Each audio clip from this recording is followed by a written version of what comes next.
So we're going to get into that game in just a second. This map going to be a lot better for ForGG, just like we saw for DeMuslim in his last set. Yeah, it's going to be it's definitely going to be different. Ohana, totally different animal than Cloud Kingdom. Ohana, not really with the same structural obstacles you have to get over to get to the guy's base. It's pretty laid out. There's a few little areas you have to go around, but nothing as dramatic as anything we would see on that previous map. Introducing our players in the purple in the bottom right. Make some noise for Nerchio.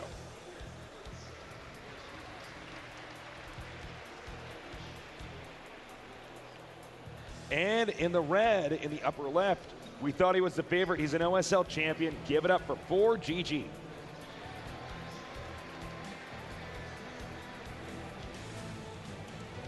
All right, Ohana. This is definitely a map that, you know, after the third base, it gets harder for Zerg to expand.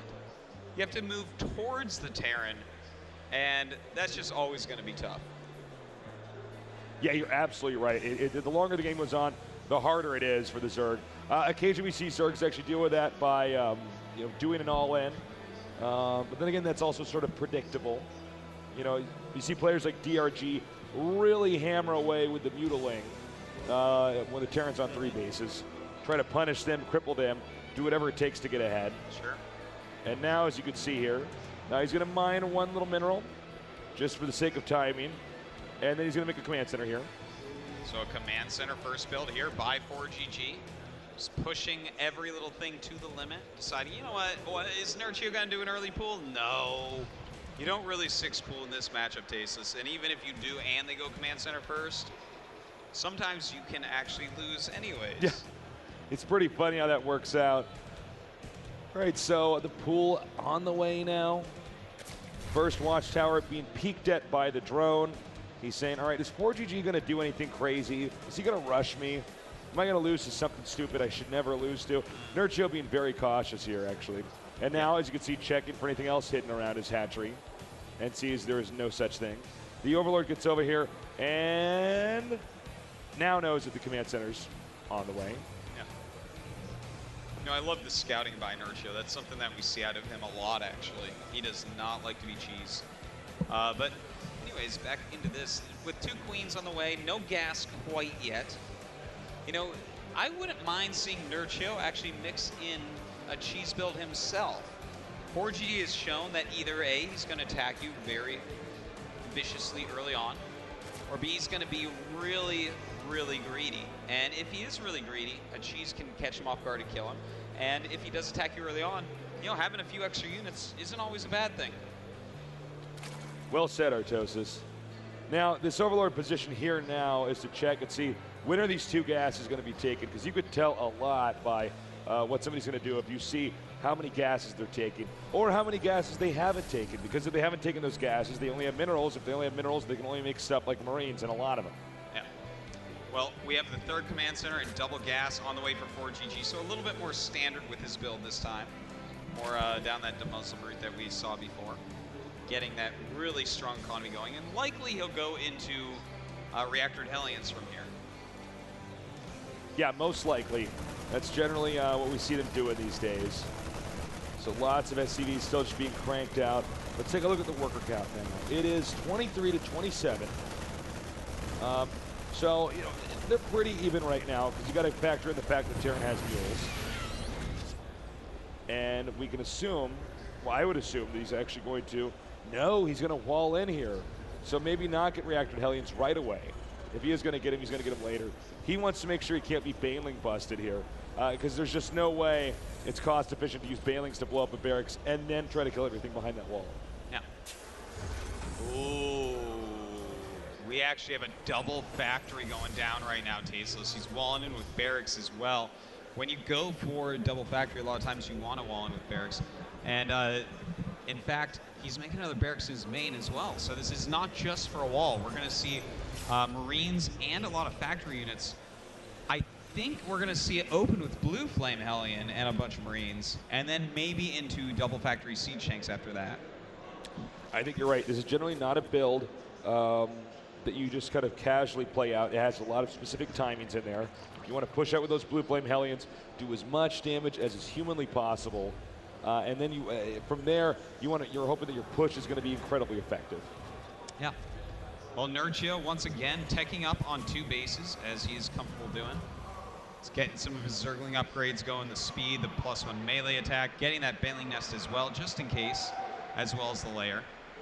And, you know, I mean, once again, I kind of like this, because against ForGG, who's going to mix in these more aggressive things, the less bases that you have to defend, the more likely you are to defend them successfully. All right, so you know, we'll see exactly how well he defends it, because so much of this is basically boiling down to unit control. By the way, the Queens pushing those creep tumors very nicely. You got to be careful too with where you put the Hellions. This is a good location because if the Zerg comes up here and peeks up the ramp, he doesn't see the Hellions. If you see Blue Flame Hellions, you know immediately what to do. Oh yeah. You be very careful because you might lose your drones otherwise. Well, we do have combat shields on the way, a reactor on the main barracks as well. And it looks like he's going like super mass Marines with Hellions right now. And the Overseer is going to see this. Now, will he see the Hellions? Well, he saw the Hellion come out of the reactor factory. That's no shocker. Remember, you don't know the Hellions have Blue Flame really until they fire. That's right. So if he doesn't attack with them, this looks like it could be somewhat more normal. Well, you know, I think he's going to be assuming at this point that it is Blue Flame Hellions. They are coming down across the map now. That Blue Flame upgrade has, in fact, finished. A lot of Marines with his army. And what really does Nerchio have here? He has a lot of Lings. He is making 2 Roach Warrens, which I don't think is even a mistake, but we will see. Here we go. He is attacking down, taking out that first Queen oh so quickly. The second Queen will fall as well. And this is looking bad for Nerchio. He's pushing through it, cleaning up the creep tumors, destroying all the hard work Nerchio built up this game. Nerchio seeming somewhat impotent so far, but now the Hellions are moving out here. He's got to move back. He's got to be careful. And a ton of Lings coming up, surrounding, almost getting all the Blue Flame Hellions, but some of them do make it away. And that could have been disastrous for ForGG, but he actually dealt with it all right. Yeah, really nice by ForGG. And you know what? He could even come in here and kill off some more creep tumors. Looks like he's not going to do that. He's going to go back here, probably take the command center, and relocate it over there. There it is. I thought it was being en route by now. He's going to take out this Overlord. Nerchio, his playstyle overall, staying very consistent with what we saw before. Well, right now we have a lot of Roaches popping out. Tastes Roach speed on the way. Pathogen glands as well. And here we go. He's going to start pushing forward. These Blue Flame Hellions going to be worthless against these Roaches. Will he get aggressive, though? Looks like he's just going to use them for defense and drone up that 3rd base. Yeah, it'll be interesting if he does get aggressive because it would be possible, considering how many units were lost there by ForGG. And considering how strong Roach Baneling is against just a bunch of Marines, and even some Hellions too, if you get him at the right angle, he could wreck them. Well, it's time for that 3rd base for ForGG. This may prompt Nerchio to push forward a little bit, especially since he already has that burrow that he loves so much, and his Infestors are going to pop out soon. Infestor Roach against someone without siege tanks can be effective for a little bit, and greatly so. All right, the Hellions coming back now. Command center's landed. It looks like Nerchio much more focused at home here. He just wants to make sure everything in his base is just completely operational, completely functional. So he's getting rid of these rocks, quicker drone timing here to get those drones to that expansion. Meanwhile, got some Hellions coming down here, and they are going to be hitting these drones over here. This could be bad.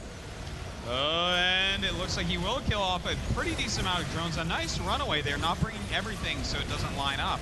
But in fact, ForGG is not even looking over there for a moment and does end up losing his Hellions. All right, well, he has to assume that this command center's here, even though he hasn't seen it. Meanwhile, the Roach is now moving up.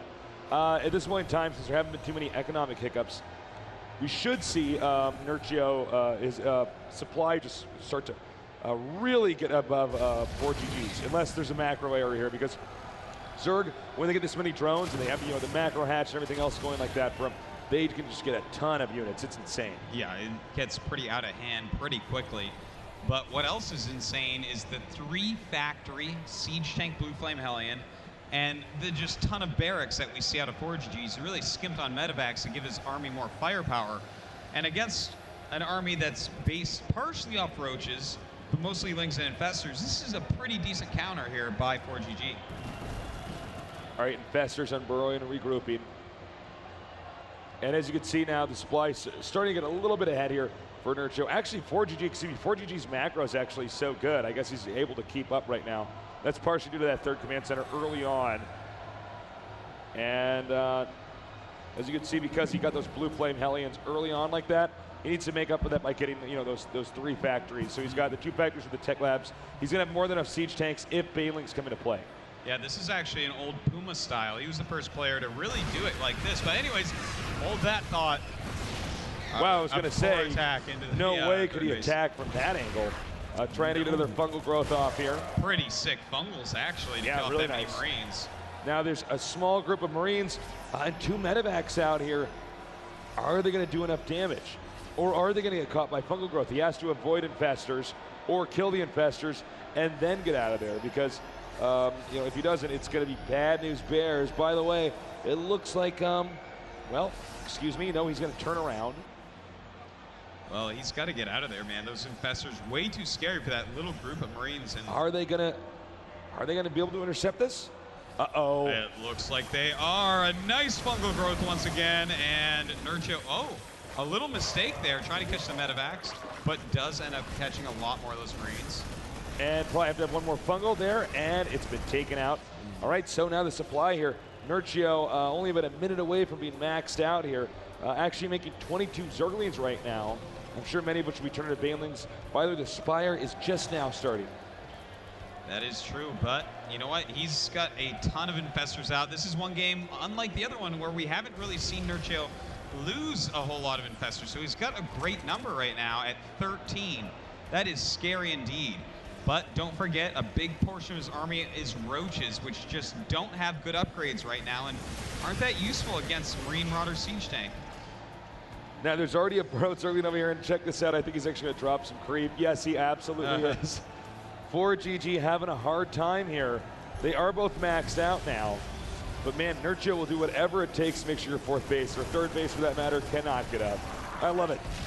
Very true, Tasteless. And in fact, oh man, we have some crazy infestor usage coming up. Here we go, attacking forward and trying to take out a few siege tanks. He's got to be careful though, he can't lose this infestor army. Nice fungals there. Roach is pushing forward. So many siege tanks killed off here, and he's going to keep fungling. Beautiful. Not missing a single beat here. And he can actually just fungal the rest of this army, and I love it. Infested Terrans, not to be offensive, but so he can escape here with his infestors, which are just so valuable. That is right, Tasteless, and we have a lot more lings on the way, a couple more hatches as well. Dude, are we going to see ForGG actually lose 0-2 I think to Nerchio? may. I think that might actually happen, it's guys. It's looking more and more like it. ForGG does have that 4th base up right now, but he needs to keep it up. That is the problem. So as you can see, the planetary halfway done, but a nice infested Terran volleys over there. The Lings coming in here. No way is he going to be able to stop the Zerg army right now. The planetary getting close to finishing though. He throws up a few more infested Terrans. He needs to take out these SCVs. And you know what? This is going to be more than enough. No way is that 4th base going to be saved. And it's not an orbital. It can't pick up. Boom. Down it goes. Nice snipe there by Nerchio, killing off the army of ForGG and the planetary. And in fact, this next army, it looks like he might kill off as well. Oh my God, unbelievable. I don't know if he can, actually, let me just check the unit tab. Look, it's, what, 4 tanks to those 8 infestors, and Terran can't get a 4th base. This is a disaster. Does he have an additional command center? Let's look around. He still has this one here, and he is going to do just what I was about to say. He's going to lift that and send that to the nearest expansion over here. But guess what? He just burrowed there. Nerchio is ahead of everything. I am not tasteless. I am speechless. I can't believe how well Nerchio's played. This is a real treat to catch, guys. Indeed it is, man. He needed to win this series, and it looks like he will. He's up by 60 supply still. Just walking around the map like he owns it. You know what, Tasteless? He does own it. He's now on 5 bases, and ForGG just, I don't think he's ever going to mine from a 4th again. In fact, here we go. Another big attack coming up. A lot of infested Terran eggs going down. The roaches being reduced in number, but as those infested Terrans pop out, more and more siege tanks will fall. All right, he's continuing to push forward. The SCVs are trying to just come in here and take some damage for the front. Siege tank count now, let's see here, it's 4 again. Because some were destroyed in that last battle. This command center still can't land due to the circling over here underneath it. He's gonna scan. He desperately needs to land this. Let's do a mineral check too. He's fine here. This is non-existent, and of course this one's not there anymore as well. And looks like we're gonna have, we check here. Do we have a Greater Spire? We do. Broodlord push. All right, yeah, I mean, it's a good choice. Right now, the siege tanks are what is holding him back from finishing it off. That's a good way to stop it, but here we go. He's gonna just keep attacking throughout this. Back to his Corruptors, which will be Broodlords one day, attacking these Medivacs. They don't even have any energy, though, doesn't matter. Attacking towards this 4th base of ForGG, and I don't think there's anything left I think for that's all she wrote, Artosis. Yeah. I think it's going to be more and more Zerg stuff flying through here. And again, ForGG, guys, an OSL champion. Champion of one of the hardest tournaments in the world, defeated GG. Great play there by Nerchio. He's so happy with himself. You can see the smile on his face. An unbelievable moment. Nerchio just took out ForGG. That's right. He's 2-0. He took it out 2-0, and that 2-0. matters too because My God. you know, it's point based for ties for total games won and lost. So a really clutch, important win there for Nerchio. Well, you can see ForGG, you know, he's not happy about that. That was probably a match he was going into expecting to get a win. And Nerchio just slapped him down. Nerchio was some of the best Burrow play I have ever seen in my entire StarCraft 2 casting career. He's so good with those infestors, man. It's actually a little bit scary. And I love the volleys with the infested Terrans. If you're watching closely, he would volley an infested Terran. Let's say we had like 7 siege tanks. He follows a few infested Terrans towards one next to it. So then the other siege tanks automatically, due to the AI, they turn, they fire, killing the infested Terran, but then the splash damage kills that siege tank. Yeah, it's greatly so done. smart. And I have to say, it looks like Nerchio with that win has secured his spot moving out of his group. That's pretty sick, guys. Unbelievable. You know, a lot of these foreign players getting so good. I mean, ForGG is one of those sick Koreans. He is so solid, but it didn't even look like that was a Korean versus a non-Korean, unless I said that it was the Korean was the Zerg. Nerchio out of control. And the creep spread was beautiful in game number 1. He did an immaculate job. I feel like actually, if you notice, in the Korean server, they don't really use Burrow with Lings as much. No, they don't. Would you agree with that? Yeah, I would agree with that. Well, Nerchio's rushing up to that layer off 2 base, so he's just like, well, I'm going to grab that Burrow every time, and it's working wonders for him, man. In fact, I'm looking at this. He may have even gotten first in his group. I'm not sure what sort of his last match went like, but there's a possibility that he'll even be seeded higher than everyone else. This tournament's turned out to be so awesome. All right, we're going to have a quick interview with our player. Jarrett, take it away. I'm standing here with Acer Nerchio, who just crushed the face of ForGG. I think shocking probably everybody here. And he deserves that, a lot of that. Now, I already had you up here earlier, and we spent a lot of time together, so I won't keep you. Your ZVP is great. Your ZVT might be even better. Is that your favorite matchup? No, I'm not sure. I don't have a favorite matchup right now, actually. Okay, 2 questions. Are you going to seriously take this whole tournament down? Well, I achieved the goal, I think, leaving the group right now. So I'm going to concentrate on the first match, but I don't think about taking the tournament. You see, people that win are just so calm and smart. And I guess that's why I don't win too much in StarCraft. Thank you very much. Good luck, have fun in the next rounds. We're going to take a quick break before we come back with some more StarCraft 2 action. Stay tuned.